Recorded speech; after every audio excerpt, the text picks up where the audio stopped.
Temos aqui da Can Social, que é uma pergunta interessante. Neuropsicopedagogia é da área da saúde ou da área da educação? Essa é uma pergunta. Tá. Essa é uma pergunta muito boa. Todos ouviram, né, a pergunta? Quando Sim, você faz. Tá, ouviram. ok. Que essa pergunta é muito boa, porque ela vai... Eu vou conseguir falar outras coisas também, através dela. A neuro é da parte da educação, não é da parte da saúde. A aprendizagem, pelo Hall aí, ele é da educação. O que faz com que dificulte as pessoas a ter acesso à neuro. Porque os convênios não cobrem. Tá? Os convênios, eles cobrem a parte saúde. Então, essa parte de estímulos para a aprendizagem, não há cobertura de plano de saúde. Cobrem uma consulta para um neurologista, que é da área da saúde. Exatamente, o neuropediatra. Mas o neuropsicopedagogo, não. E é da área da educação. Tá? Então, nós somos da área da educação. E isso, infelizmente, dificulta muito e causa muita pergunta, né? O convênio cobre? Não, infelizmente não cobre. Você emite nota que eu possa pegar reembolso no convênio? Infelizmente não, porque o convênio só vai te reembolsar coisas ligadas à saúde. Mas é muito impressionante, que isso tem chance, né, de mudar? É uma esperança. Há uma esperança, né? É uma luta Porque para um tratamento, por exemplo, do autista, precisa muito. Precisa muito. E você vai precisar, entre aspas, aqui, por anos, a vida inteira. Exatamente. Um autista precisa de quanto tempo de terapia? 1 mês, 2 meses? Não. Eu, do Estevinho, eu já preparei-me para...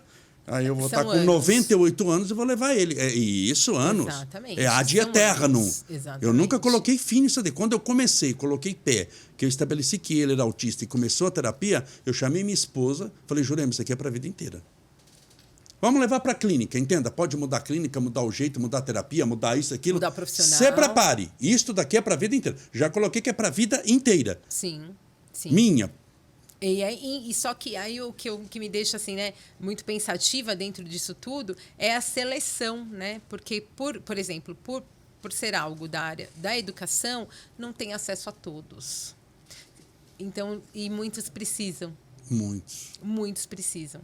Então, muitos vão continuar sentados no fundo da sala de aula, sem aprender. Judiação, se ele ainda for uma criança hiperativa, né, dentro do TDAH, ele foi hiperativo, ele vai ter mais possibilidades, tá? Porque é aquela criança hiperativa que chama atenção, que o professor vai falar desesperadamente, precisa que esse menino se acalme, se aquiete. Então, ele geralmente vai conseguir passar por uma equipe multidisciplinar. Tá. Mas fazer o tratamento, provavelmente não. E se pegar um que é tímido? Um tímido, quietinho, que não aparece, que entra mudo e sai calado. Ele vai ficar ali tendo as dificuldades dele em silêncio. Tá? Se os pais não estiverem atentos às notas, se não forem preocupados com isso, vai ficar ali, ele repete. Infelizmente, não se repete mais, né? Dentro das redes aí. Então, ele vai passando de ano sem aprender. Sem aprender. A autoestima vai cada vez mais baixa, acreditar na sua capacidade cada vez mais baixa e vai levando, infelizmente. Quais as diferenças entre dificuldade e transtorno de aprendizagem?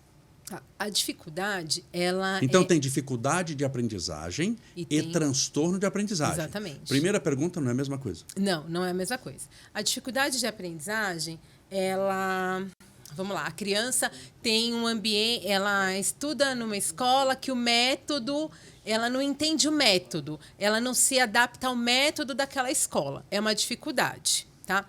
Então, ela tá ali com um problema visual. Ela colocou óculos, acabou a dificuldade. Tá? Os transtornos são coisas que não têm cura. Não tem como a gente mudar. Tem tratamento, mas não tem cura. Não tem cura. Tá. Existe Autismo, uma adaptação. tem não. tratamento. Exatamente. Mas não tem cura. Não tem cura. Nós estamos ali para deixar mais fácil, adequar o ambiente para aquela pessoa, deixar as coisas mais leves, né? Mas não tem cura. Como o TDAH, não existe esse TDAH. Isso. Tá? Não existe ex-autista. Síndrome de Down, ele é ex-Down. Não, isso não existe. Tá. Mas existe pessoas que são estimuladas e preparadas para conseguir conviver, aprender com aquela dificuldade. Agora, impressionante ver fazendo aspas. Bom, antes de eu fazer o comentário, você que está nos assistindo, está gostando da entrevista, porque vale a pena.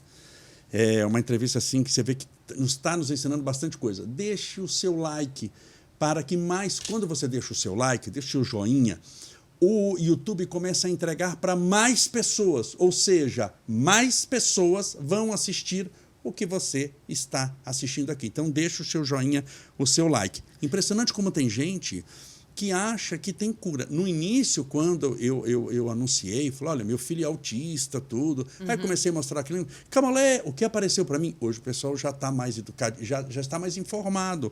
Esse é o objetivo também de lives como essa, mas o pessoal falava lá, olha, toma que tem floral para autista, você toma para curar o autismo. A pessoa não falava na maldade, Sim. falava querendo ajudar. É o que ela acredita, olha, né? Tome aqui um determinado remédio, tome floral, tome isso, tome aquilo, porque isso daqui vai curar, é a cura. Assim. Não tem cura, isso é lenda, é anticientífico. Ele vai amenizar alguns sintomas, né? Ele vai amenizar algumas características, algumas coisas desse conjunto, mas ele não tem cura. Teve até recentemente esse assunto veio muito à tona, né? Porque, por exemplo, um laudo, né? Então, se eu tenho um laudo de autismo, esse laudo daqui 2 anos, daqui 3 anos, ele não vai mudar. Ele vai ser autista. Né? Ele está dentro do espectro e ele vai continuar dentro do espectro. Então, se ele precisa de tratamento agora, ele vai precisar daqui 5 anos, ele vai precisar daqui 10 anos. Tá? Como não tem... só para explicar para o pessoal o que é isso daí, por exemplo, assim, o laudo que é dado pelo médico. Pelo médico, exatamente. O laudo. Está lá, autista. Como o Estevinho tem um laudo. Isso. Laudo. Com aquele laudo lá, eu consigo... aquele cartãozinho para estacionar, né? Tem que ter o laudo, para estacionar em local para autista. Com aquele laudo eu consigo determinados benefícios. Ele aquele consegue laudo, um apoio em sala de aula. Um apoio em sala de aula, então preciso do laudo. Não tem ex-autista, então, teoricamente, se você tem o laudo, gostaria eu que tivesse ex-autista, não é que eu sou contra, eu seria muito a favor de chegar aqui e falar, olha, o Estevinho curou do autismo, não tem mais autismo. Em 2 anos tratou, não tem mais nada, mas é mentira isso não existe.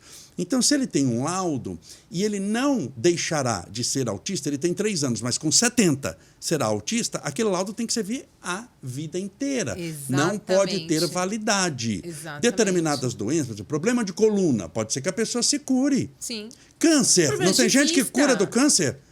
Não vai tem? operar e vai... Isso, Exatamente. é momentâneo aquilo ali. A pessoa tem um problema de coluna, o do câncer, tem gente que se cura do câncer, falou, não tenho mais câncer, eu me curei.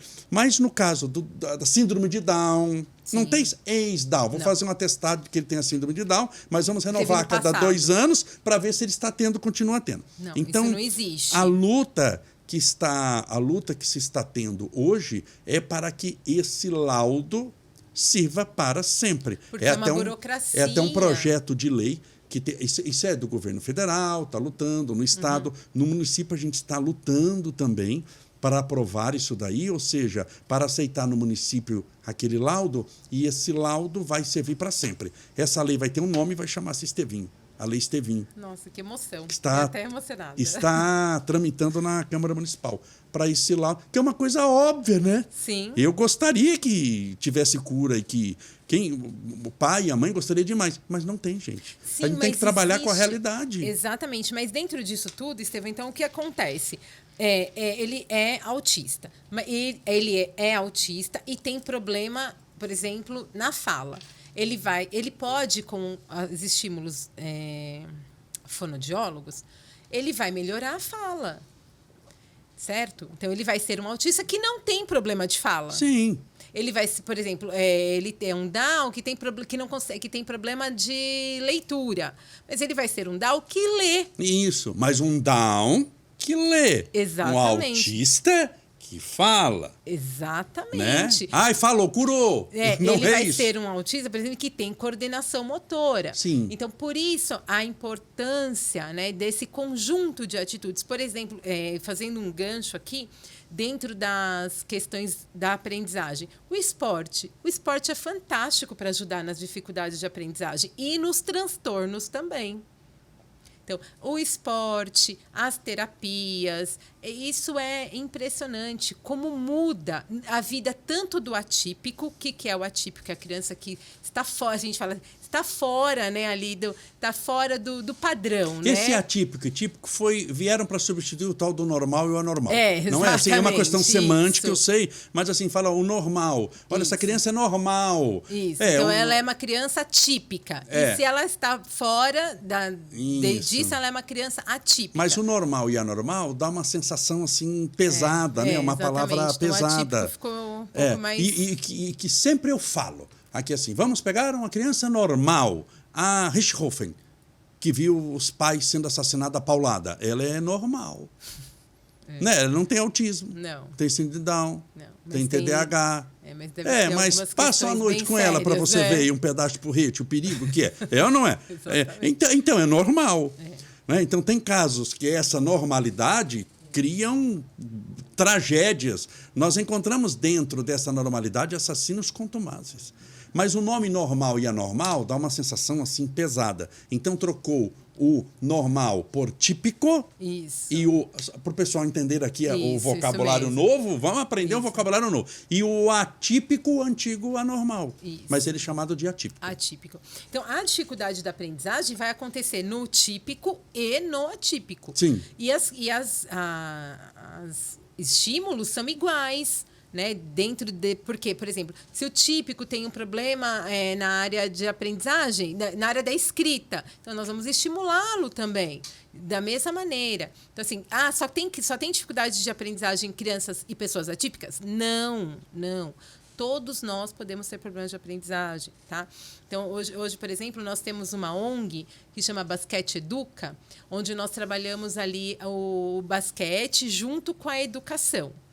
E é impressionante o avanço desses jovens na educação, por conta da atividade física, por conta das atividades neuro.